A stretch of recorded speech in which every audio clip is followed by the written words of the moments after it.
Assalamualaikum warahmatullahi wabarakatuh.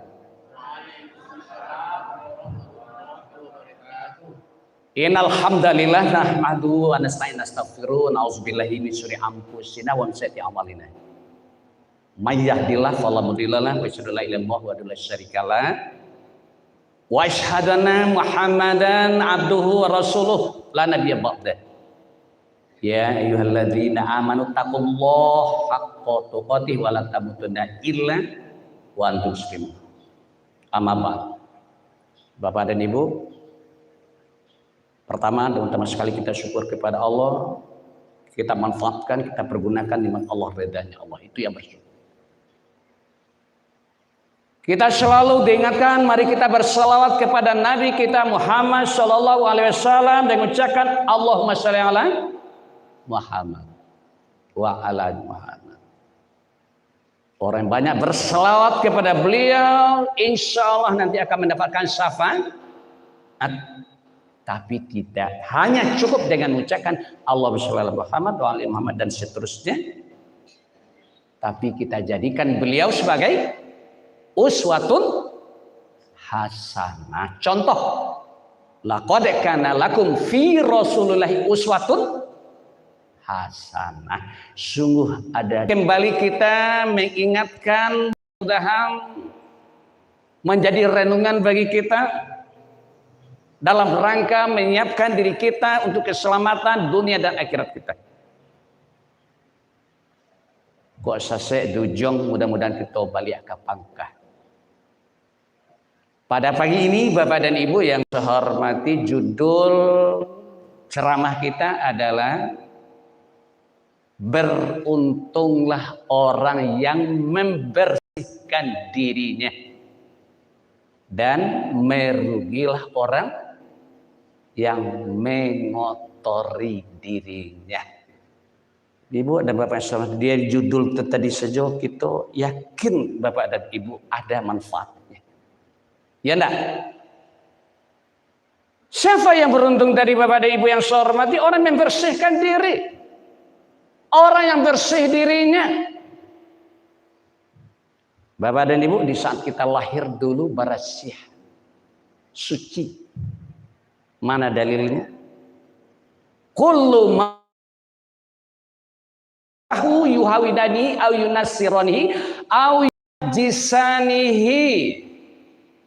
Setiap manusia yang lahir suci bersih, maka kedua orang ibu bapaknya lah yang menjadikan Yahudi dan Nasrani. Jadi awak ayah mandi mau jadikan apa anak kita? Mau jadi orang Yahudi? Ucapkan kepada dia kebiasaan-kebiasaan orang Yahudi. Bekola setahun umurnya, lakukan pula ulang tahun seperti orang Yahudi. Agih namanya orang Yahudi. Ada enggak nama orang Islam Yahudi namanya? Nama orang Yahudi? Saya yakin ada. Ada karena ketidaktahuannya, ada karena ketidakmautan. Harusnya kita pada tahu batanya sialah narancak nama anak ambo kohan. Kan betul nak? Karena nama yang baik itu akan mempengaruhi akhlaknya ibu-ibu. Walaupun awak dengan nama orang atau nama Muhammad tapi kerajaannya tidak baik, ya nak? Mungkin pengaruh yang lain-lain.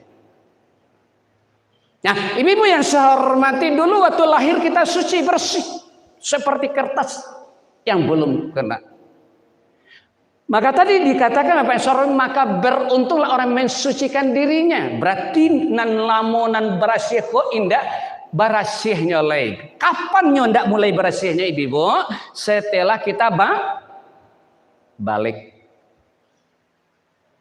Kalau ketek-keteknya masalah ibu sebelumnya balik itu alun berdosa. Cuma rembetannya nak ketek-ketek kok kalau nyobek salah ama ayah mandehnya nak walaupun nan dosonya walau alam Bapak yang saya hormati tapi nan narkoba itu anak sia. Nang ketek-keteknya keteknya lah kan nilai narkobanya. Itu misal. Nah, tapi kalau nyobalun balik berakal ibu-ibu, dek kalau nyoba bawa kawan, ngagi kawan, ya walau alam. Itu yang berdosa. Tapi apabila inyolah bisa membedakan antara nambaik dan buruk, ya nak, apalagi tahu nyolah dewasa. Kapan dewasa itu? Bagi laki-laki setelah dia bermimpi basah. Kalau yang wanita setelah menstruasi. Mulai dulu tuh Bapak dan Ibu yang saya hormati sampai saat ini, Bapak dan Ibu yang saya hormati, setiap kebaikan yang kita lakukan itu mendapatkan pahala, membuat hati kita bersih. Tetapi apabila mulai dari balik berakal tadi ada ucapan, ada perbuatan kita yang salah atau yang berdosa, itu menjadi bintik hitam di hati. Kira-kira ada ndak obek dosa dari muda sampai kini? Saya yakin termasuk ambo banyak dosa kita. Nah itu. Kalau dibukalah dosa kita ko nyetulihan di Allah Bapak dan Ibu ndak taluk keluar rumah rendah. Sianu ko dosa kamu tertulis saja Ibu. Awak keluar taluk dak tu. Alhamdulillah itu disimpan, nanti akan dibukakan. Kalau kita saat ini kita bersihkan diri awak, dosa-dosa itu akan dihapus. Saya yakin dan percaya Bapak yang saya hormati, setiap ucapan yang buruk, yang salah itu dosa. Contohnya ibu-ibu, nan dosa ko tadi adalah dusta. Badoso ndak duto? Ada ndak wa duto? Kalau kami apa-apa kau duto kalau batanyo ibu leda petidak ndak ada tidak sih. Kalau tanya anak, pa leda petifa ndak ada aja. Ada ndak kira?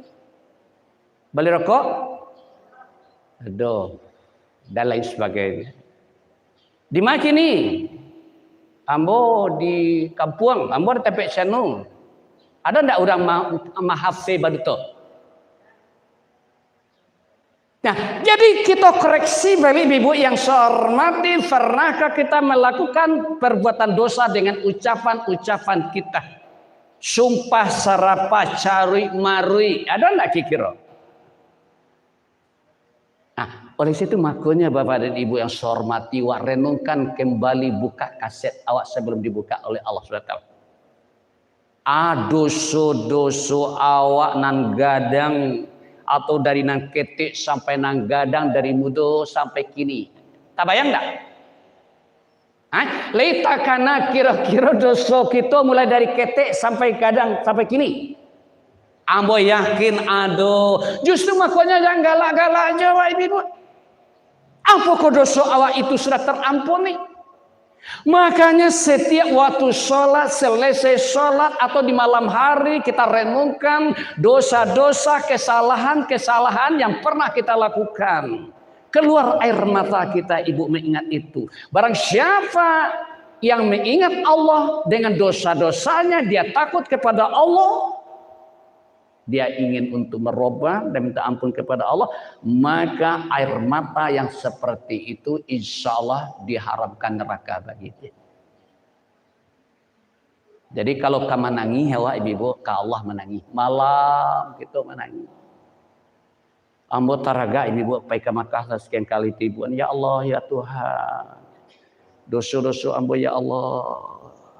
Saya teragak puluh nak keluar air mata mengingat itu. Kadang-kadang awak pun tak pernah keluar air mata, tak pernah sedih. Santai sih, ibu. Ya nak, jangan kita seperti itu. Lain yang punya dosa ambo itu. Allah tobat dan ambo lakukanlah sempurna dan lain sebagainya. Jadi Bapak dan Ibu, nan awak ko satu kali salah satu bintik hitam, dua salah dua bintik hitam, begitu seterusnya.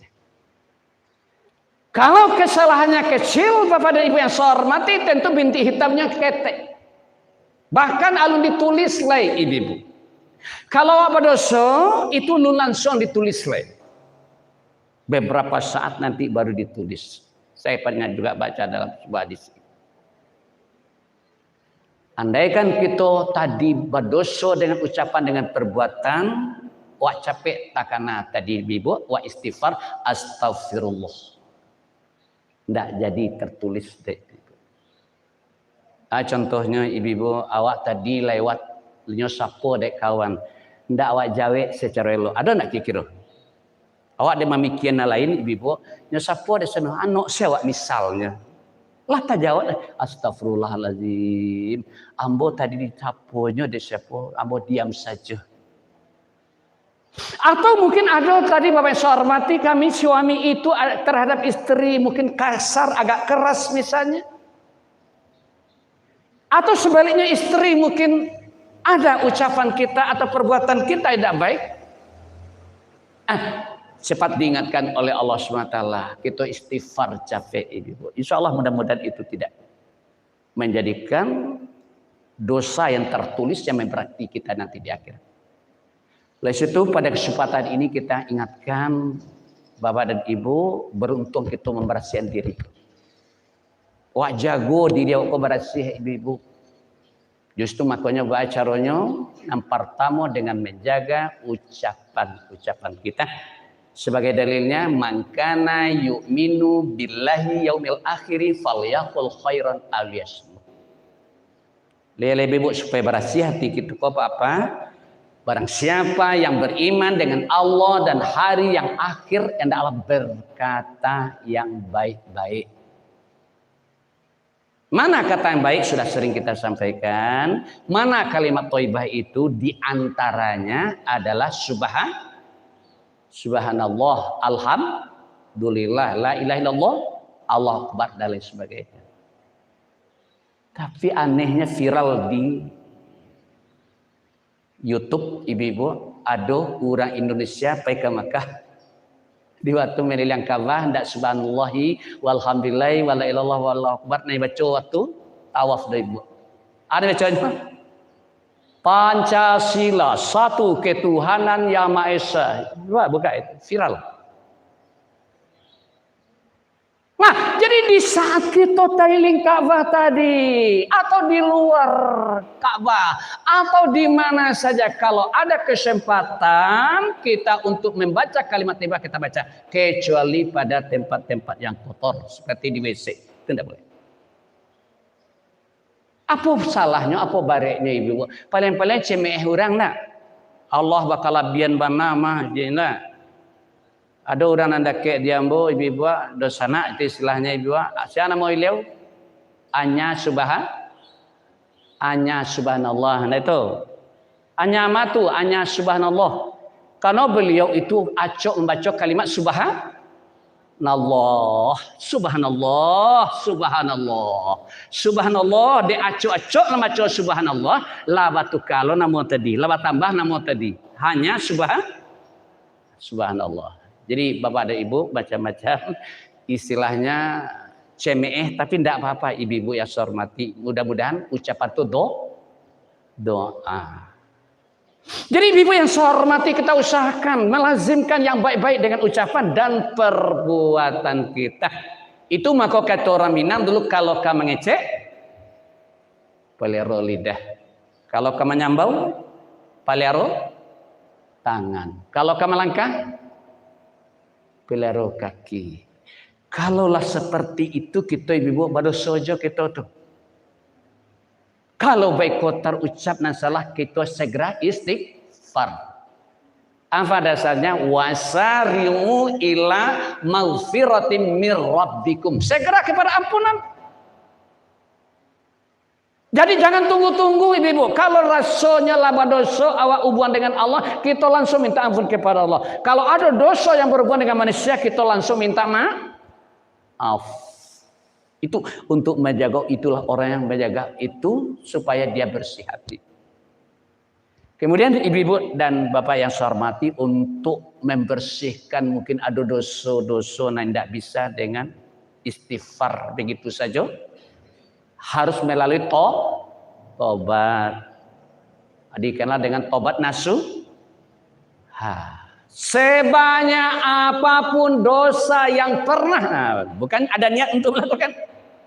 Sebanyak apapun dosa yang pernah terlakukan, sebanyak bintang di langit andaikan, sebanyak pasir di laut, dan lain sebagainya, kalau itu memang sudah berlalu, tidak ada unsur kesengajaan kita untuk berbuat seperti itu, insya Allah Allah akan menghapuskan semua dosa itu.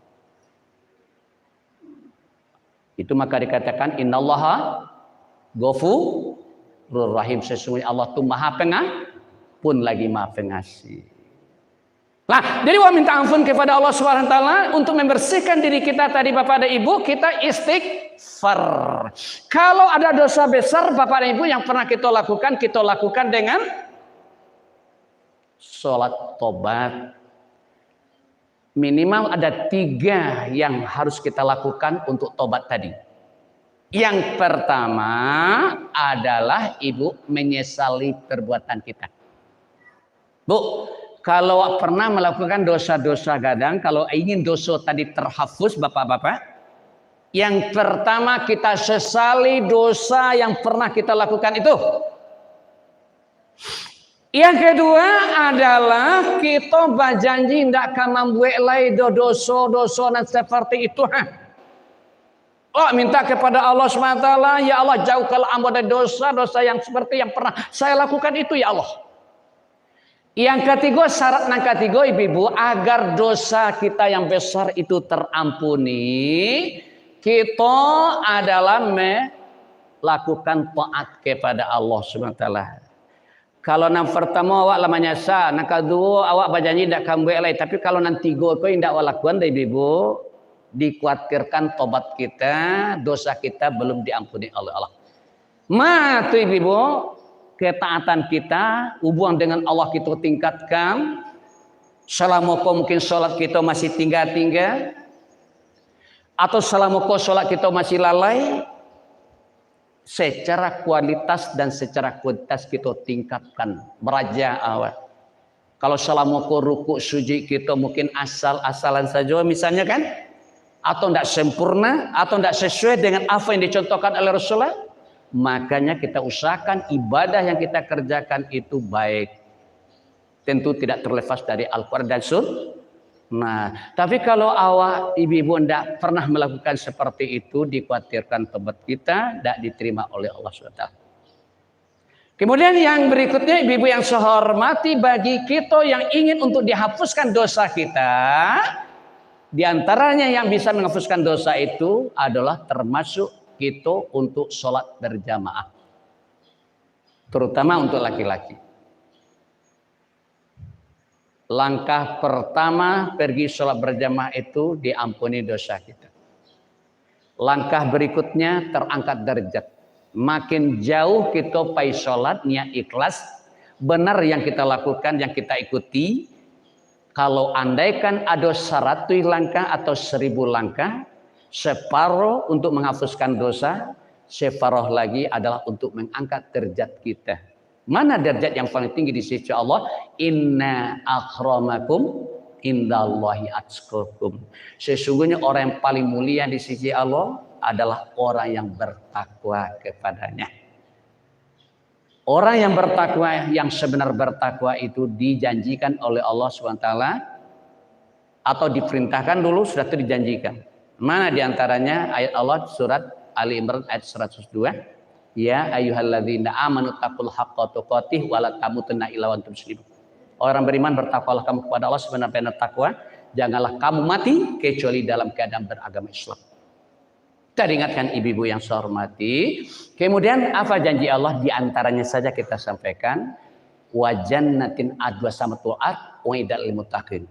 Surga itu yang seluas langit dan bumi disediakan adalah untuk orang yang bertakwa. Sebagai kesimpulan ceramah kita Bapak dan Ibu pagi ini adalah bahwa kita itu tidak ada yang tidak berdosa. Maka oleh itu judulnya tadi kita sampaikan, beruntunglah orang yang membersihkan dirinya dan merugilah orang yang mengotor diri. Oleh sebab itu Bapak dan Ibu, kalau ada dosa yang pernah kita lakukan, yang hubungan dengan Allah kita minta ampun, insya Allah dosa kita akan terampuni. Yang hubungan dengan manusia, kita minta maaf kepada manusia. Dan syarat yang tadi kita lakukan, yang pertama kita sesali perbuatan-perbuatan dosa kita, dan berjanji tidak berbuat lagi, dan kita taat kepada Allah SWT.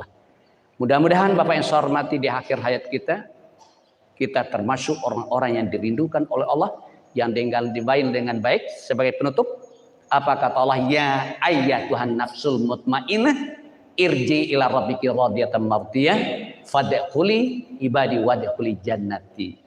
Hai jiwa yang tenang, kembalilah kamu kepada Tuhanmu dengan rasa puas dan menyenangkan. Masuklah kamu ke dalam hamba-hambaku, dan masuklah engkau ke dalam surgaku. Demikian saja Bapak dan Ibu, mudah-mudahan kita bisa mengamalkan sami'na wa ta'na dari apa yang kita sampaikan, terutama kami pribadi. Subhanakallahumma bihamdika, asyhadu an la ilaha illa anta, astaghfiruka wa atubu ilaik. Assalamualaikum warahmatullahi wabarakatuh.